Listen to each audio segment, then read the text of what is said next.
नमस्कार दोस्तों, आपका स्वागत है हमारे YouTube channel learning point with Abhishek में। यहाँ आपको मिलता है प्रतिदिन न्यूज़पेपर का 3 से 4 डिक्टेशन।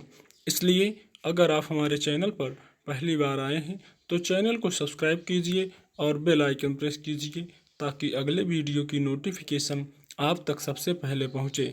वीडियो को लाइक कीजिए, अपने दोस्तों को शेयर कीजिए और अंत में हमें कमेंट करके ज़रूर बताइए कि आपको ये डिक्टेशन कैसा लगा।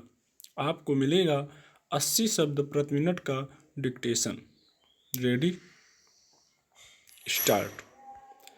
भारतीय राजनीति किस तरह क्षुद्रता का भोंडा प्रदर्शन करने में माहिर हो गई है, इसका ताज़ा उदाहरण है आईआईटी और मेडिकल कॉलेजों में प्रवेश के लिए आयोजित परीक्षाओं जेईई और नीट का विरोध। इन परीक्षाओं के विरोध के लिए केवल धरना प्रदर्शन तक ही सीमित नहीं रहा गया, बल्कि सुप्रीम कोर्ट भी पहुंच जाया गया।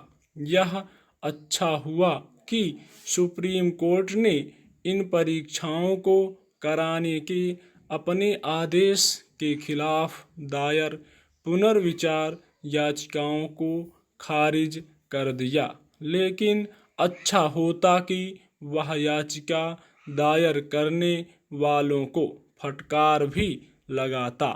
ये याचिकाएं जिन लोगों की ओर से दायर की गईं उनमें कई राज्यों के शिक्षा मंत्री भी थे।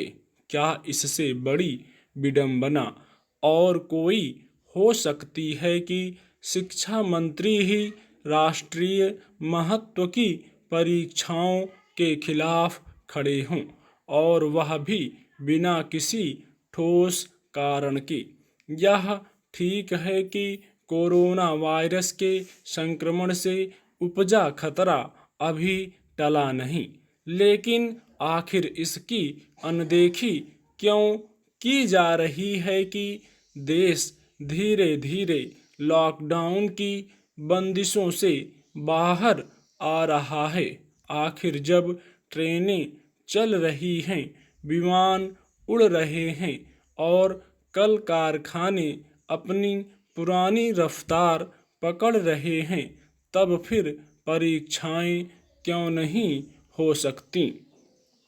जेईई और नीट का विरोध करने वाले बंगाल, झारखंड, छत्तीसगढ़, पंजाब, राजस्थान और महाराष्ट्र के शिक्षा मंत्रियों को तो यह बुनियादी बात पता होनी ही चाहिए कि इन परीक्षाओं को और टालने की गुंजाइश नहीं रह गई थी।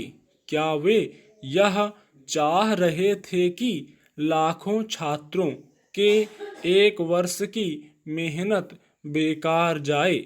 यदि नहीं, तो फिर उन्होंने क्या सोचकर सुप्रीम कोर्ट का दरवाजा खटखटाया कि वह परीक्षाएं कराने के अपने फैसले पर फिर से विचार करे?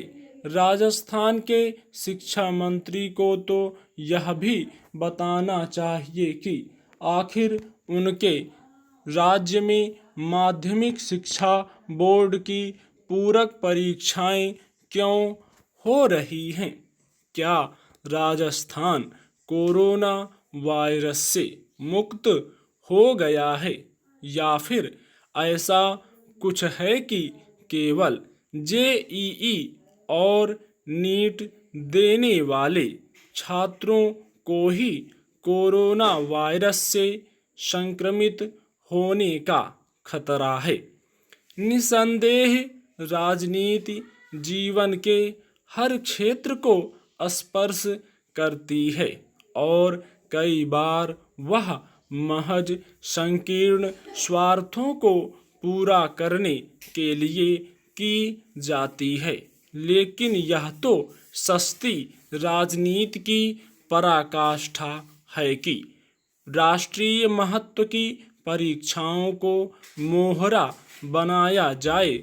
क्या यह हास्यास्पद नहीं कि जो राजनीतिक दल मेट्रो चलाने की मांग कर रहे हैं वे यह चाह रहे हैं कि जेईई और नीट जैसी परीक्षाएं न कराई जाएं।